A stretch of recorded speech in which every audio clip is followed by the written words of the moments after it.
In today's stop on our Great Loop adventure, we will be tying up in Norfolk's Waterside district. Norfolk is a vibrant city steeped in history, and it's bursting with family-friendly activities. Hi, Alison here from Loop Life Academy, your trusted guide to get your family out on America's Great Loop with confidence and purpose. Stick around to find out why Norfolk is a must-stop visit during your Great Loop adventure.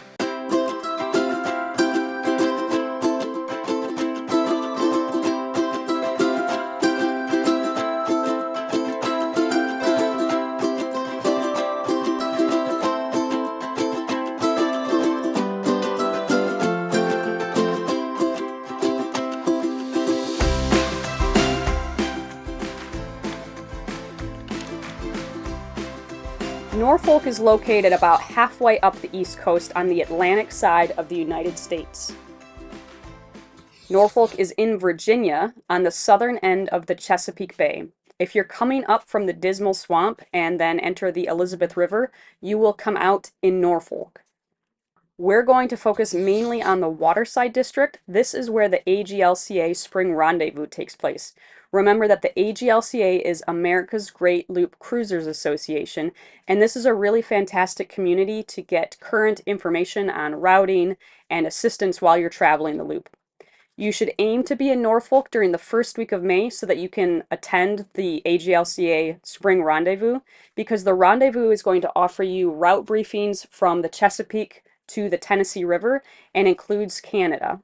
This is also a great chance for you to get together with other planning loopers, scope out loop boats if you're still in the market, and if you don't attend the rendezvous, this is probably an area you're going to be passing through sometime in the spring as you work your way up the East Coast so that you can aim to arrive in the Erie Canal around early summer.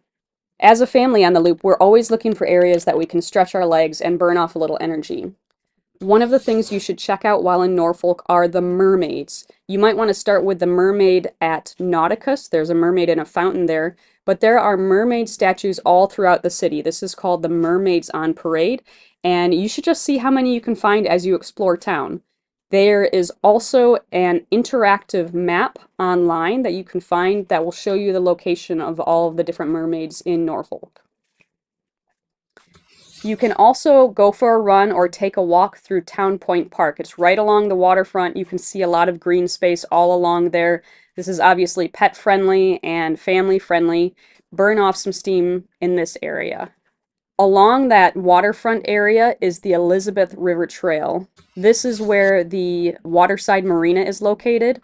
And again, all of these areas are pet friendly. Follow that orange route. You can see it goes to the west and to the east of the marina. There are 10.5 miles of urban trail along Norfolk's iconic waterfront that you can explore. As a looping family, we are always keeping our eyes peeled for learning opportunities. So here are a few things you might want to check out that are focused on science, history, and the local culture. First, with science, there is a lot of science behind maritime activities like shipbuilding and navigation. So in a naval town like this is a great place to start exploring that topic. The Nauticus Museum exhibits have a lot of learning opportunities in marine science and technology. There's the Norfolk in Time exhibit, which has stories of the history, culture, science, technology, and industry in Norfolk. There's the Aquaticus exhibit. This is great for families with younger adventurers, where you will learn about the local waterways and the aquatic life through some experience-based play.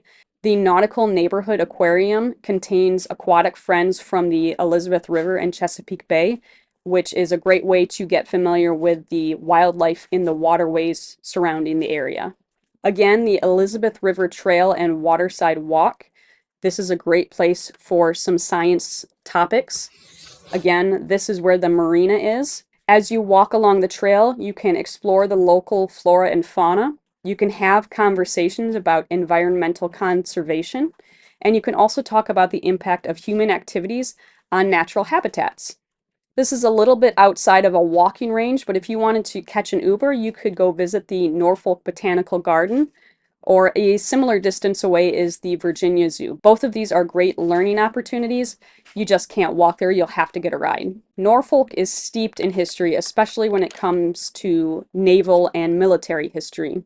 Norfolk was established as a town in 1682 And at the heart of Norfolk's military and transportation history is the Norfolk Naval Base. This is the world's largest naval base, and the Norfolk Southern Railway. Naval Station Norfolk is too far to walk to, but you'll go past it as you continue cruising north. This is the largest naval complex in the world with 4 miles of waterfront space, 11 miles of pier and wharf space, and it is the largest concentration of U.S. Navy forces. The USS Wisconsin BB-64 is a must-see stop.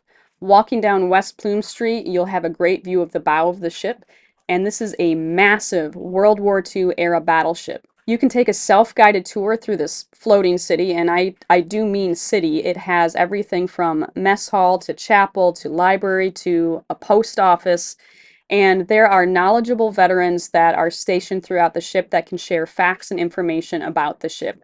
This vessel is so large that we couldn't even visit it all before the kids ran out of energy.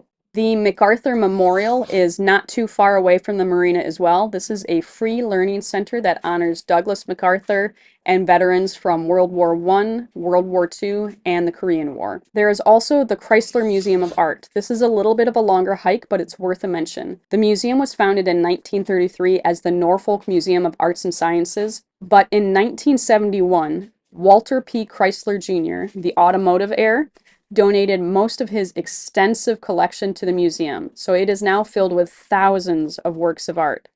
Don't forget to check for reciprocity if you're a member of another art museum. The town has a strong military influence. There's a lot of Navy presence because of the Naval Yard, so as you wander around, you're going to see lots of memorials and statues like the Armed Forces Memorial, the Lone Sailor statue, but there's also a handful of other local culture and highlights that I wanted to bring your attention to. The Selden Market is a short walk away. This is an incubator for small businesses, so you'll find a few different pop-up shops and restaurants, so it's a great place to stop by and support a few local businesses. There's also Jack Brown's Beer and Burger Joint. This is fantastic food. They have creative burgers, deep-fried Oreos, a lengthy list of beers. All of it is delicious.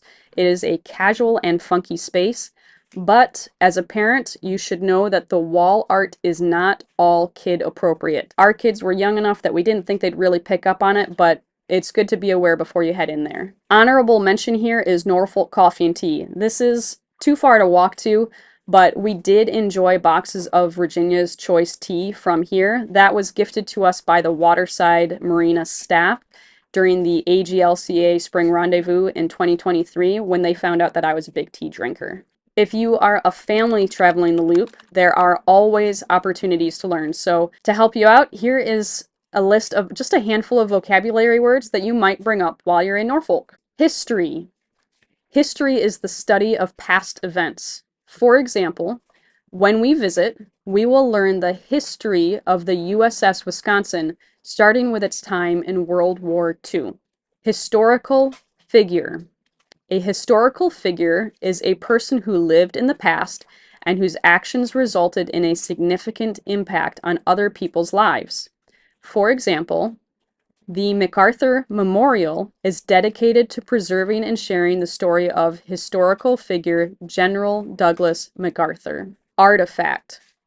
An artifact is an object made or modified by a human with cultural or historical interest. For example, the USS Wisconsin is full of artifacts from the men and women who served on it over the years. Maritime. Maritime is connected with the sea, especially related to seafaring, commercial, or military activity. For example, the Nauticus is a maritime discovery center that offers experiential learning for all ages. All right, we've covered a bunch of learning opportunities, places to stretch our legs, but now we need to get down to the important stuff.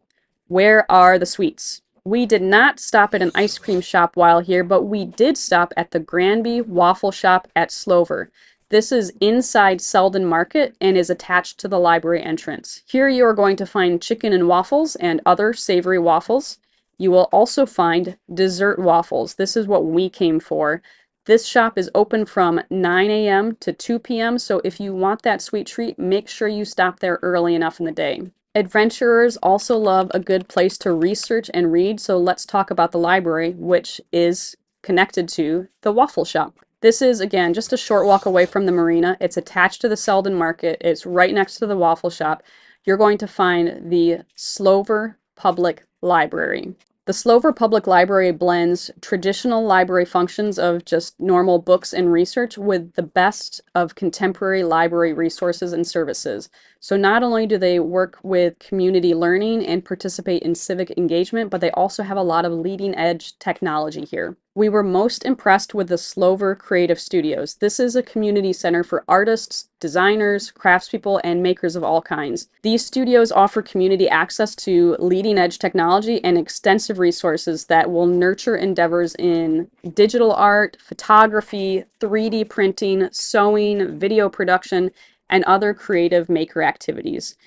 As you can see, there are 5 floors. The first floor includes the Maker Studio and the Granby Waffle Shop and general library functions. The second floor is the Interactive Kids Library. The third floor has computers, a business center, a sound studio. The fourth floor is more books, the design studio, and the production studio. The fifth floor is for the teens. There are teen books, there are board games and video games, and there are teen computers. Great Loop adventurers should also know a good book to read when they're visiting different areas, so I have a book recommendation for you. The book I'll recommend for Norfolk is Battleship Marine, A Combat History of the USS Wisconsin in Desert Storm. You can scan the QR code on the screen for links to get to this book.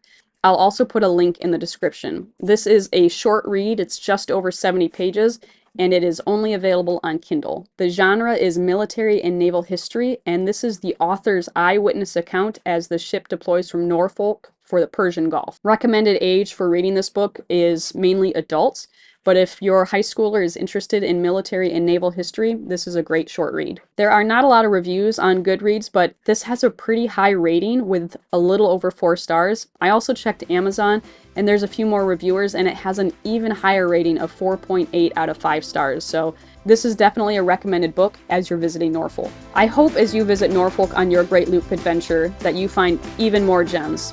Thanks for joining us in Norfolk's Waterside District.